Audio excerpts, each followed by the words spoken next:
तो hi friends, कैसे हो आप सभी लोग। दोस्तों, आप सभी लोगों को जय मसीह की। परमेश्वर आप सभी लोगों को बहुत बहुत आशीष दे। दोस्तों, आज मैं बात करूंगा घर में बड़े बूढ़ों का होना किस लिए जरूरी है। तो पहले एक छोटी सी कहानी सुनाता हूं, उसके बाद मैं आपको बताता हूं। तो दोस्तों, एक बार एक गांव में एक परिवार था। उस परिवार में जवान बच्चे थे जिनकी शादियां नहीं हो रही थी। तो जो भी रिश्ता आता वो टूट जाता था, चला बात नहीं बन पाती थी। तो बड़ी मुश्किल से वहां पे एक रिश्ता हुआ, उनकी बात बनी और वो लोग शादी के लिए तैयार हो गए। लेकिन उन्होंने एक शर्त रखी। शर्त ये थी कि उनकी बारात में जब जो भी आएगा वो उसमें कोई बड़ा बूढ़ा व्यक्ति नहीं आना चाहिए। कोई भी घर का बूढ़ा व्यक्ति नहीं आएगा। तो ये शर्त रखी। तो उनका एक तो शादी नहीं हो रही थी, बड़ी मुश्किल से उन्होंने बात बनी तो उन्होंने इस शर्त को मान लिया। कहने लगे ठीक है, हम नहीं लाएंगे कोई भी। तो जब शादी की बारात का दिन आया तो वो लोग परेशान कि अब क्या करें।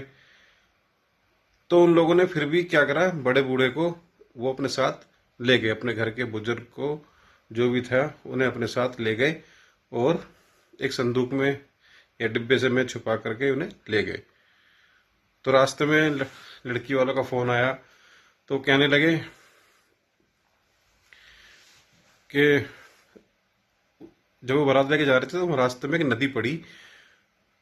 तो वो कहने लगे कि जी, हम शादी जब ही करेंगे, हमारी एक शर्त और है कि आप इस नदी में दूध बहा दो, मतलब दूध बहा दो उसके अंदर पानी की जगह। तो लड़के वाला परेशान, वो कहने लगा कि ये नामुमकिन काम कैसे हो सकता है। तो लड़के वाले बेचारे परेशान हो गए। वो कहने लगे हम शादी कर ही ना रहे, हम वापस जा रहे हैं। तो इतने में उनका जो जिसको वो छुपा के लाए थे बड़े बुजुर्ग को, वो बूढ़ा कहने लगा क्या बात होगी, क्या दिक्कत आ गई। तो उन्होंने सारा माजरा बताया कि अब वो ड्रामा कर रहे हैं लड़की वाले ड्रामा कर रहे हैं और इस तरह से बताओ कैसे शादी होगी। अब तो वापस जाने में फायदा है, हम तो पहले ही इनकी शर्त मान ली, वही बहुत है।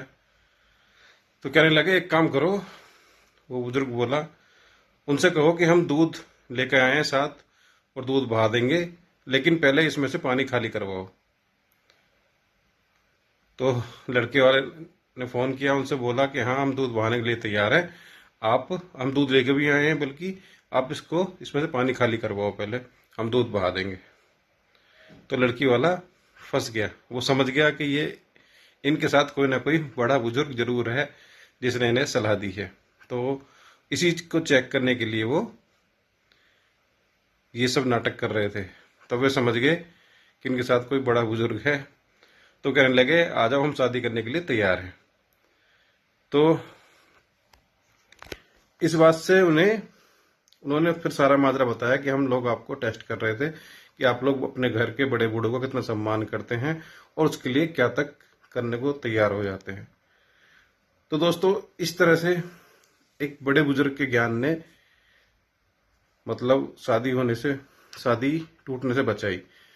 तो इस कहानी से दोस्तों हमें ये सीख मिलती है कि घर में बड़े बूढ़ों का होना बहुत जरूरी है, क्योंकि उन्हें जिंदगी का बहुत ज्यादा तजुर्बा होता है और उन्हें बहुत ज्ञान होता है।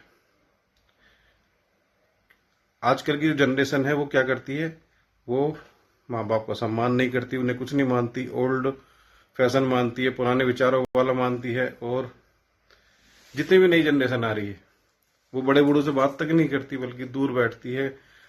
जबकि ज्ञान का पिटारा बड़े बूढ़ों के पास है और हर जगह पे वो पिटारा काम आता है, वो ज्ञान काम आता है जो वो लोग देते हैं। लेकिन हम ज्ञान उनसे लेना ही नहीं चाहते। हम सिर्फ अपनी दुनिया में रहते हैं। आज के जो लोग हैं, आज की जो जनरेशन है, वो सिर्फ उन्हें ओल्ड माइंड या पुरानी सोच वाले लोग मानते हैं, जबकि उनके पास जिंदगी का बहुत बड़ा तजुर्बा है, बहुत बड़ा ज्ञान है। अगर आप उनका सम्मान करो, उनसे सीखो, तो बहुत कुछ सीखने को मिलेगा।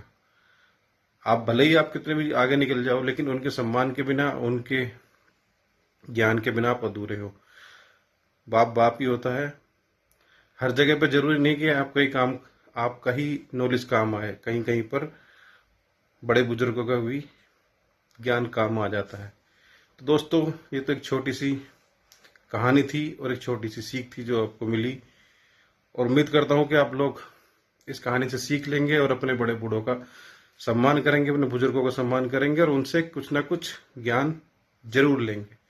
थैंक यू गाइस, उन्हें प्यार दीजिए। जय मसीह।